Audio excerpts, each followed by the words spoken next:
Good morning, good afternoon, good evening, YouTubers. This is Jerry Diamond with How to Get Out of Babylon, Flat Earth Homeland, and various other pages and endeavors. All right, I'm going to back off a bit here, get the bigger picture there. So there you see Kansas, Missouri, Oklahoma, and Arkansas.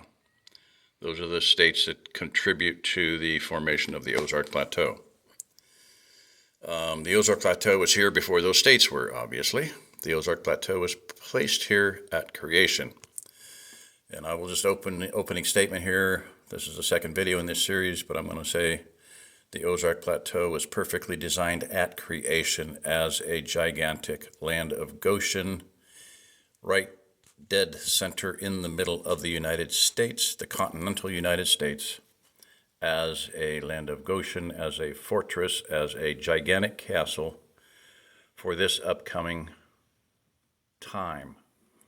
Okay, I'm going to back out a little bit more to where you can see there's the Appalachians and the Rockies. Okay, take you in over here. This is a raised relief topo map. So here you have the Rocky Mountains going up into Canada. This also is the western border of the Craton. Okay. And it comes down to Mexico and goes down to the very tip, the same seam of mountains, even though they're called different mountains in South America, they're called the Andes. It goes from the very tip of Alaska, same range of mountains from here all the way down to the very southern tip of South America. And then over here you have the Appalachian Mountains.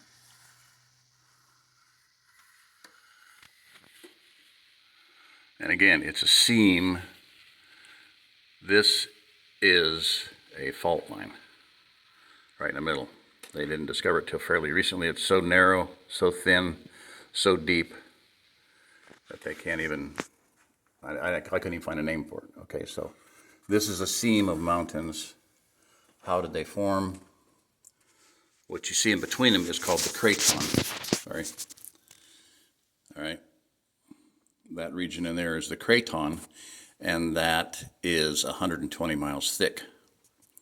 Out there, western edge of the United States, from the Rockies west, is very thin, very shallow, very mushy, very unstable, very young, and very prone to, I don't know, there's probably, I would guess, conservatively speaking, probably, I would say there's probably 1,000 volcanoes over there. All of them west of the Continental Divide. All of them west of the Rockies. So,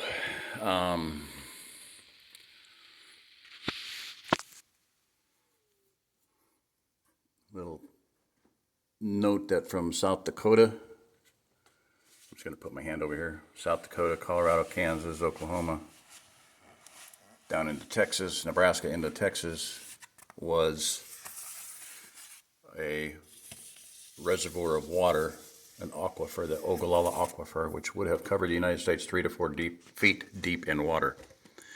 It's going dry. So that also defined, coincidentally, Tornado Alley. No coincidence, because tornadoes are electrical sheath vortex plasma discharges. And I made the prediction in November of 2013 that Tornado Alley would cease to exist as such, because with less water, there'd be less grounding. Water conducts electricity. You don't put a ladder, an aluminum ladder, in a swimming pool or a bathtub and try to change a light bulb. Okay, water conducts electricity, water grounds. I've made the prediction that there would be fewer tornadoes here and that they would be spread over the entirety of the Craton, which is also very well grounded because it's 120 miles thick and it goes down into the mantle of the earth. Okay. A video by Dutch Sins way back when pointed out that at the same time every day the Craton was venting. Oh, coming up over here, all the way up into Wyoming. Venting, poof. There was geysers, steam geysers every day over the entirety of the Craton.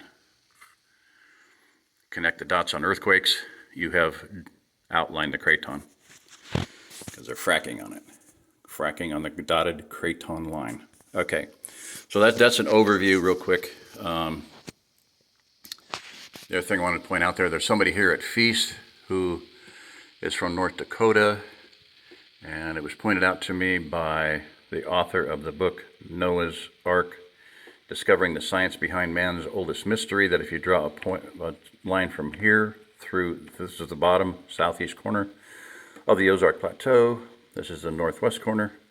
If you draw a line through those 2 points, you will hit Turtle Mountain, which is on the border of Canada and North Carolina. And it's not going to be on this map because this is a topological map, not a.